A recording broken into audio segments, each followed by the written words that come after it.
La bande dessinée documentaire, bande dessinée de reportage ou encore bande dessinée autobiographique a le vent en poupe depuis quelques années, montrant que les auteurs ont envie de parler du monde qui les entoure et de ses problématiques à travers le 9e art. Joe Sacco, dessinateur et journaliste américano-maltais, est l'un des pionniers du genre grâce à son roman graphique « Palestine » publié au début des années 90. Mais pour Joe Sacco, le mariage entre journalisme et dessin a toujours existé. Comics, I mean, they really lend themselves to doing journalism. In the 1800s, before photographs were being put into magazines, the Illustrated London News was sending out illustrators to draw battles. They would go with some expedition to some part of Africa with the British troops to draw that. In the Civil War, artists were going out to draw for magazines. So there's a history of it. It makes sense. I think comics can lend themselves to many different genres. Definitely journalism is one of those. And yeah, it's nice to see that other cartoonists are pushing the field.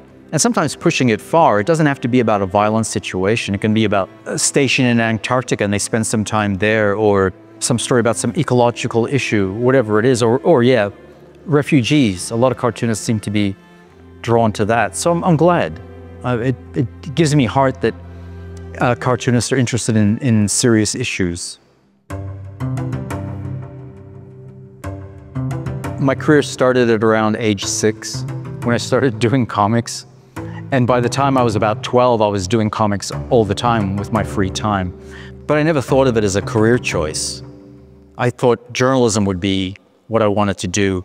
And the truth is, if I'd been successful as a journalist, as a prose writer, I would have just continued down that line. But I felt like I was frustrated trying to find a journalism job that was remotely satisfying to me on a creative level. And I sort of fizzled out as a journalist and just started to lean on comics and all that sort of stuff.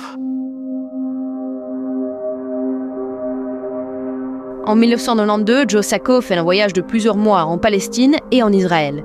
Une fois sur place, son projet de bande dessinée va évoluer. Face à la réalité du terrain, le journaliste va prendre le pas sur le dessinateur. By the time I went to the Palestinian territories, I was already working as a cartoonist. I was trying to establish myself as a cartoonist. I'd already done a series of satirical comic books, autobiography, just the usual things that cartoonists do when they're trying to find, you know, what they're good at. So I was already thinking in terms of being a cartoonist. And when I went to the Palestinian territories, I thought it would be in comics. I would do comics about it. I thought of it more as traditional sort of travelogue. And when I was there, I just, without thinking about it, sort of began behaving like a journalist. It was like, okay, it's not just about me bumbling through what is going on with the occupation, the Israeli occupation of the Palestinian territories. What are the aspects of the occupation? Some of the aspects are clearly a lot of young men have spent time in jail. What are the other aspects? Well, homes are being demolished. Why are they being demolished? They're cutting down olive trees. Why is that happening? You begin to sort of have these pieces of a jigsaw puzzle and you begin to put them together. And that's more of a journalistic project that piggybacked on the autobiographical project. When I got back to the United States, I thought, well, who's going to read a comic about the Palestinians? It just seems no one was even talking about the Palestinians. I mentioned it just casually at a party in Seattle, and without missing a beat, Kim Thompson, one of the publishers there, said, "Oh, we'll print it." I was thinking, "Oh, that was easy. That was an easy sell," and I was surprised. And they stuck with it. It was 9 issues. I mean, originally it was serialized. 9 issues that each sold successively worse than the one before it. So, by the last of the 9, it didn't even sell more than 2,000 copies in North America. And by all rights, they should have canceled it because it was doing so poorly. But they didn't. Malgré cet échec, sa rigueur professionnelle lui vaudra la reconnaissance et l'admiration des journalistes, plus encore que celle des amateurs de bande dessinée. Palestine sera republié en album et rencontrera son public. Joe, lui, va parcourir le monde. En 1995, Sacco part pour l'ex-Yougoslavie, notamment en Bosnie-Herzégovine, à Sarajevo. Là aussi, son approche changera une fois sur le terrain. I mean, that's part of being a journalist, is like not just listening or relying on your preconceived ideas about what you're going to find, but actually opening your eyes to what you find in reality. And sometimes what you find is different from how you thought. And sometimes, I won't say there is an opposite thing, but you just think, oh, actually, this is the story, or this is how I should go. When I went to Bosnia, I thought I was going to write about Sarajevo, and I did short pieces about, or a short book about Sarajevo. But really what I ended up doing is a story about Gorazda, a town that you couldn't get into as a journalist when I first landed there. And then it opened up for various reasons. Convoys were going through to this town in eastern Bosnia. I got there. In Sarajevo, people were jaded by foreign journalists, for very understandable reasons. When I got to Gorazda, they were so happy to see a journalist, so happy to see an outside face, that I was being invited into homes, and I kind of fell in love with it and said, okay, I'll do a story about this place. So sometimes you just follow your nose or whatever feels right. With the book Gaza 1956, I knew what I was trying to explore very definitively, but it was a question of, okay, now how do I find the story? What else is going on while I'm here? I realized it's not just about 56, it's about what's going on now, too. So you allow the story to develop the way it wants to develop. Pour raconter la grande histoire, Joe Sacco va donc à la rencontre des gens pour comprendre leur histoire, en prenant le temps de s'immerger dans leur quotidien.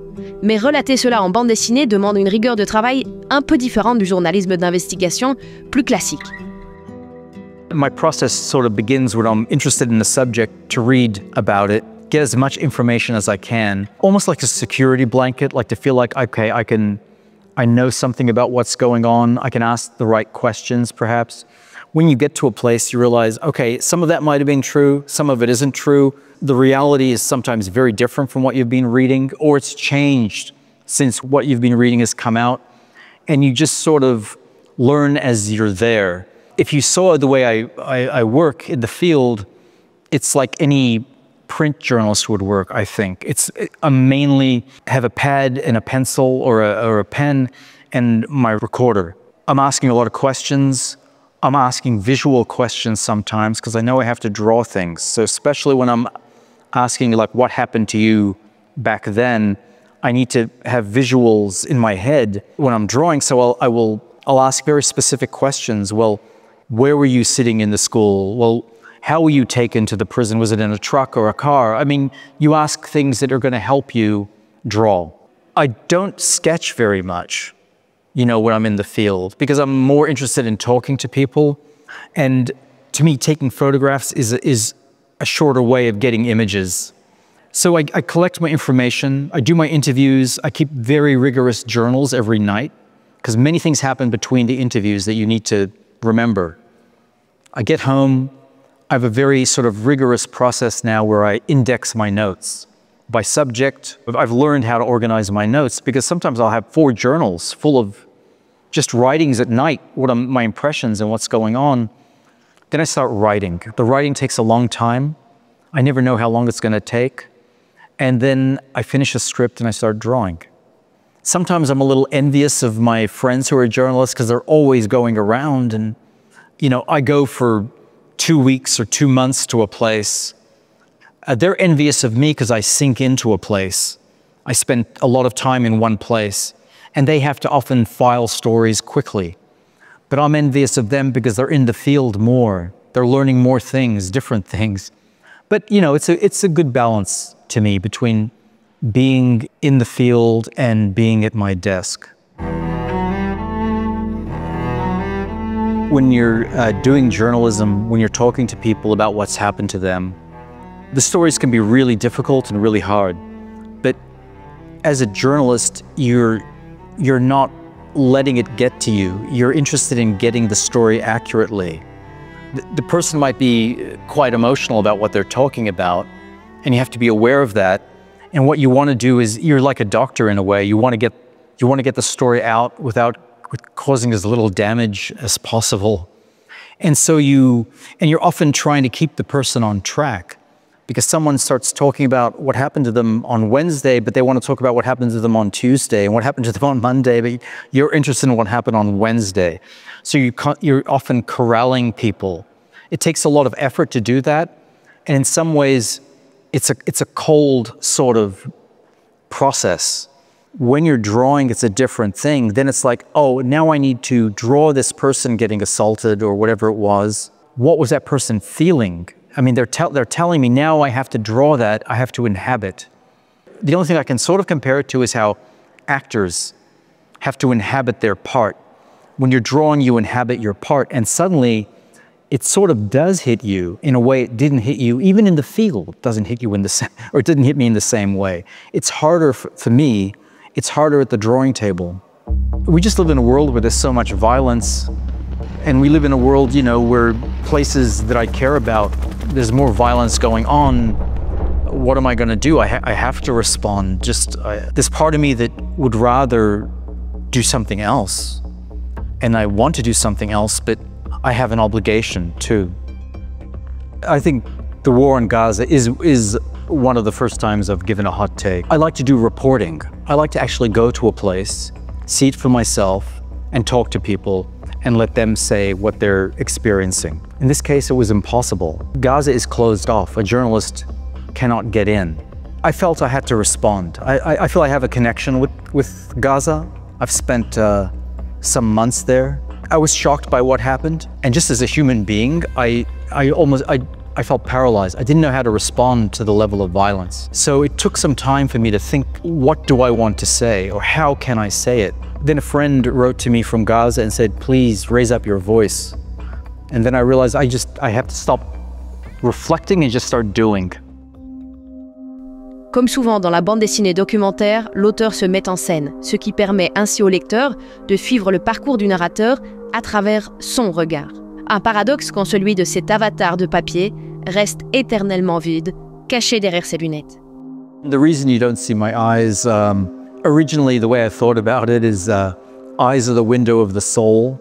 And so, yeah, I want to show some aspects of my personality, but not everything. And it was a way of signaling the reader that you're not seeing the entirety of my personality. You're not seeing what I'm thinking all the time. Later on, it seemed a little pretentious, but the truth is, it's like that became sort of the signature thing, and there would have been many questions of, you know, why are you now drawing your eyes if I started drawing them? So I said, just leave it.